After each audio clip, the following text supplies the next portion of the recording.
Memang dekat atas tu pasport Belanda, tapi dekat bawah under 17 ni 90% local. Kita kata tengok Indonesia macam ni, kita nak buat macam Indonesia boleh. Cuma kita tak faham sebab dia punya level of man management adalah tahap dunia.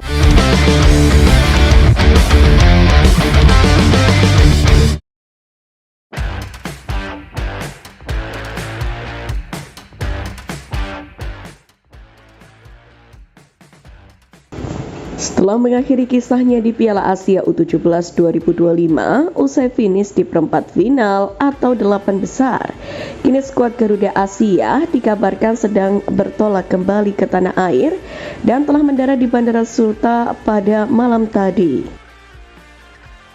Informasi itu disampaikan langsung oleh pelatih Timnas Indonesia U17 Nova Arianto. Dia mengatakan bahwa saat ini Timnas Indonesia U17 tengah berada dalam penerbangan menuju Singapura. Ia menyebut bahwa Timnas Indonesia U17 transit dan menuju Bandara Suta menggunakan pesawat Garuda Indonesia bernomor GA839. Bila melihat dari jadwal penerbangan Bandara Soekarno-Hatta, diketahui jika pesawat tersebut akan terbang dari Singapura pada pukul 21.45 waktu Indonesia Barat. Pesawat yang membawa staf hingga para pemain Timnas Indonesia U17 ini pun dikabarkan telah tiba di Jakarta pada pukul 22.45 waktu Indonesia Barat malam tadi.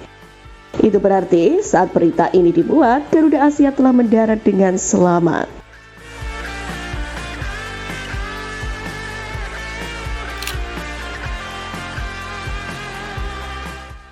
Meskipun langkahnya terhenti di perempat final, Timnas Indonesia U17 sudah mencapai target yang diberikan oleh PSSI. Sebab mereka sukses merebut tiket Piala Dunia U17 2025 yang akan bergulir di Qatar pada November mendatang.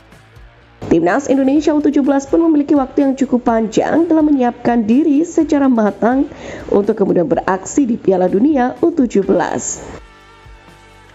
Dalam hal ini pengawas sepak bola nasional Muhammad Kusnaini, ia meminta Timnas Indonesia U17 untuk benar-benar mempersiapkan diri dalam menatap turnamen tersebut agar bisa bersaing dan tidak sekedar menjadi pemanis di ajang Piala Dunia U17. Kusnaini pun berharap Nova Arianto dapat mencari amunisi tambahan pemain yang bertubuh tangguh. Itu semua agar Timnas Indonesia U17 bisa bersaing lebih, mengingat lawan-lawan yang nantinya akan dihadapi adalah tim yang lebih kuat. Penguatan tim dengan menambah materi pemain yang punya postur dan kualitas fisik untuk bersaing dengan pemain dari Eropa atau Afrika yang mungkin nanti jadi lawan-lawan kita di fase grup. Demikianlah kata Kusnaini. Selain itu, diharapkan Timnas Indonesia U17 juga menjalani laga uji coba dengan lawan yang berkualitas dalam persiapan menuju Piala Dunia U17 2025. Karena dengan begitu, kekurangan Garuda Muda akan lebih bisa terlihat.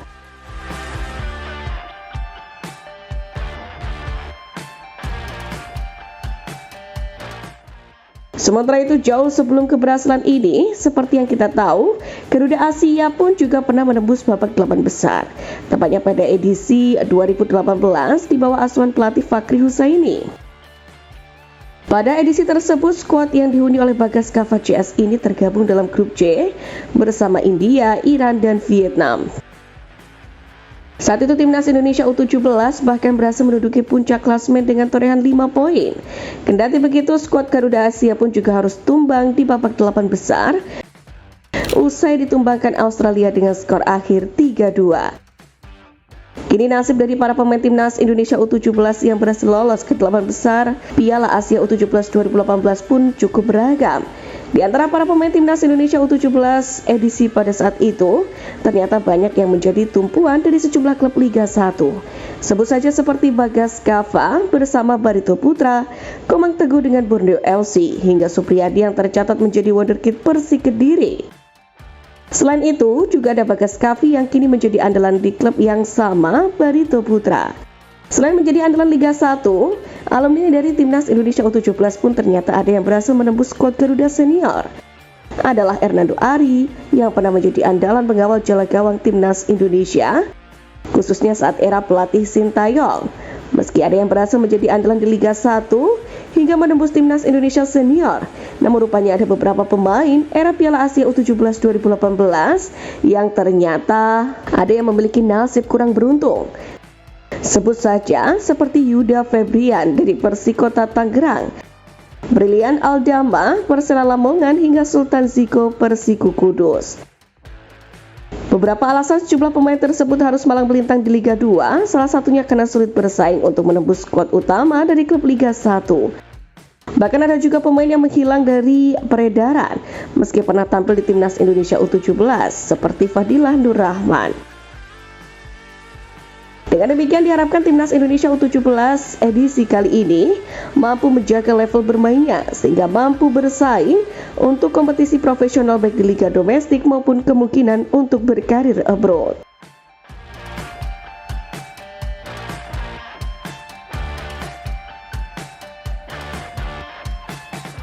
Perlu diketahui terdekat Evandra Floresta dan kawan-kawan akan bersaing di Piala Dunia U17 pada November mendatang di Qatar.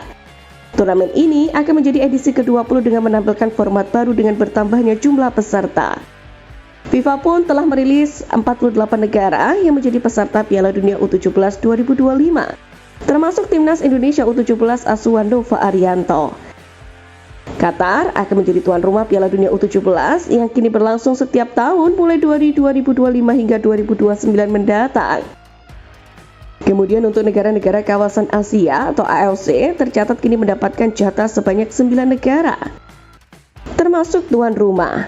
Lalu peserta yang mendapatkan kuota terbanyak berasal dari kawasan Eropa atau UEFA, yakni sebanyak 11 negara. Satu hal yang pasti, tak ada Belanda hingga Malaysia dalam daftar yang dirilis oleh FIFA.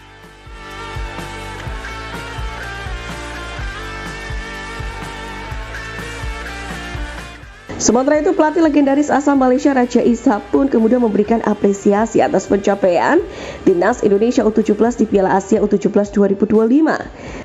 Tim asuhan Nova Arianto diketahui mampu lolos ke perempat final dengan catatan sempurna meski harus kalah menyakitkan dari Korea Utara. Di sisi lain, Raja Ishak menyebut untuk tim nasional Malaysia tidak perlu iri sebab perjuangan timnas Indonesia U17 sama seperti Harimau Malaya. Untuk saya, kita tidak perlu tertekan dengan apa yang dicapai oleh Indonesia, karena mereka melalui proses yang sama seperti Malaysia. Demikianlah kata Raja Ishak. Ia mengatakan Federasi Sepak Bola Indonesia atau PSSI sudah mulai membangun pembinaan usia dini. Apa yang dicapai oleh Evandra Floresta CS adalah buah dari kompetisi yang ada di tanah air. Raja kemudian menambahkan perjalanan Nova Arianto bersama timnya juga tidak berjalan mulus. Dari strategi, Nova disebut Isa mendapatkan banyak masukan dari segala sisi.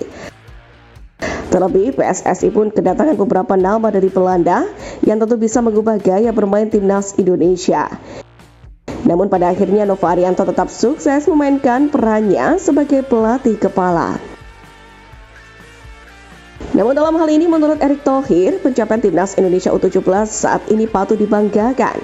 Ia pun menekankan bahwa pencapaian itu harus menjadi pijakan awal, yakni untuk membangun tim yang lebih solid dan siap bersaing di level dunia. Untuk itulah PSSI akan menyiapkan program yang lebih terstruktur, termasuk dari segi pelatihan, fasilitas hingga laga uji coba internasional. Di Piala Dunia U17 nanti kita tidak bisa main-main. Lawan yang akan kita hadapi adalah tim-tim kuat seperti Korea Utara yang dikenal disiplin dan tangguh, serta negara-negara elit seperti Jerman dan Argentina yang langganan tampil di ajang ini. Ini menjadi tantangan besar sekaligus motivasi untuk kita. Demikianlah kata Erick Thohir.